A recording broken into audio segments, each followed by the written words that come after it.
समय पर किसान की उपज देश के दूसरे हिस्सों तक पहुंच पाती है।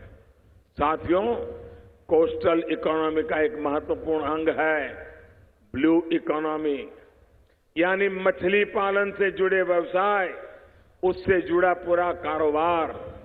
मछली पालन को और बढ़ावा देने के लिए अब एक अलग डिपार्टमेंट बनाया जा रहा है। इस डिपार्टमेंट का एक ही काम होगा, हर उस चीज पर ध्यान देना जो मछुआरों से जुड़ी हुई है। आपकी समस्याएं, आपकी चिंताएं दूर करने का काम ये डिपार्टमेंट करेगा। इसके अलावा बड़े ट्रॉलर्स के आधुनिकीकरण के लिए मछुआरे साथियों को आर्थिक मदद भी दी जा रही है। पहली बार मछुआरों को किसान क्रेडिट कार्ड की सुविधा भी दी गई है ताकि उन्हें पैसे की दिक्कत न आए। साथियों, किसानों के लिए ही एक बहुत बड़ी योजना भी हमने बनाई है, प्रधानमंत्री किसान सम्मान निधि। इसके तहत ओडिशा के लाखों किसानों को हर वर्ष सीधे बैंक खाते में पैसा दिया जाना तय हुआ है।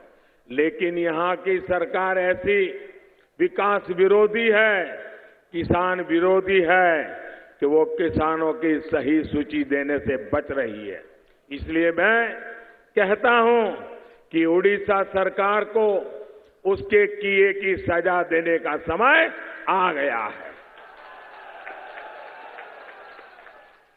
साथियों, 23 मई को, आज 23 अप्रैल है, ठीक एक महीने के बाद 23 मई को चुनाव का नतीजा आएगा। 23 मई को जब फिर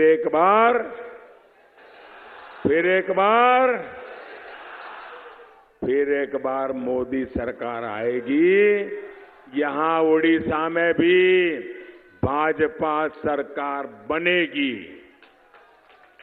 तो हम ओडिशा के हर किसान को, चाहे वो मछली पालता हो, पशु पालता हो, कोई फसल पैदा करता हो, उसके पास चाहे 5 एकड़ से कम जमीन हो या ज्यादा जमीन हो, हर किसान को हम पीएम किसान योजना का फायदा पहुंचाएंगे।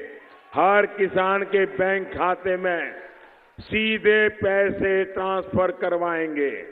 इतना ही नहीं, छोटे किसानों को, खेत की हर मजदूरों को, छोटे छोटे दुकानदारों को 60 वर्ष की आयु के बाद नियमित पेंशन के लिए भी एक योजना हमारी सरकार शुरू करने जा रही है। साथियों, हम सबका साथ सबका विकास के मंत्र को लेकर आगे बढ़ रहे हैं। कोई भेदभाव नहीं, कोई तुष्टीकरण नहीं, कोई सिफारिश, कच्चे पक्के काम नहीं। जो हो रहा है वो सबके लिए हो रहा है। साथियों, आपने खुद अनुभव किया है कि आज गरीबों को भी अपना पक्का घर मिल रहा है। हमारा संकल्प है कि 2022 तक उड़ीसा के हर गरीब के पास अपना पक्का घर हो। इसी तरह उड़ीसा के गांव-गांव, घर-घर तक बिजली पहुंचाने का काम किया जा रहा है। कोई भी घर और गांव अंधेरे में ना रहे, ये हमारा संकल्प है। ओडिशा की हर गरीब बहन को हम गैस का कनेक्शन मुफ्त में पहुंचा रहे हैं। साथियों, भाजपा सरकार की जितनी भी योजना है, उन सबके केंद्र में बहनें और बेटियां हैं। स्वच्छ भारत मिशन के तहत शौचालय बनवाने से लेकर उज्ज्वला योजना के तहत मुफ्त गैस कनेक्शन देने तक हमने अपना जीवन आसान बनाने की कोशिश की है। ये आतंकवाद को खत्म कौन कर सकता है? आज जितने भी नेताओं के चेहरे आपको दिखता है, उसमें से आतंकवाद को खत्म करने की ताकत किसके पास है? आपको भरोसा है? ये चौकीदार पे भरोसा है? तो चौकीदार और मजबूत होना चाहिए कि नहीं होना चाहिए? चौकीदार और ताकतवर होना चाहिए कि नहीं होना चाहिए? लेकिन चौकीदार की ताकत क्या है? चौकीदार की ताकत जब सारा हिंदुस्तान चौकीदार बन जाता है।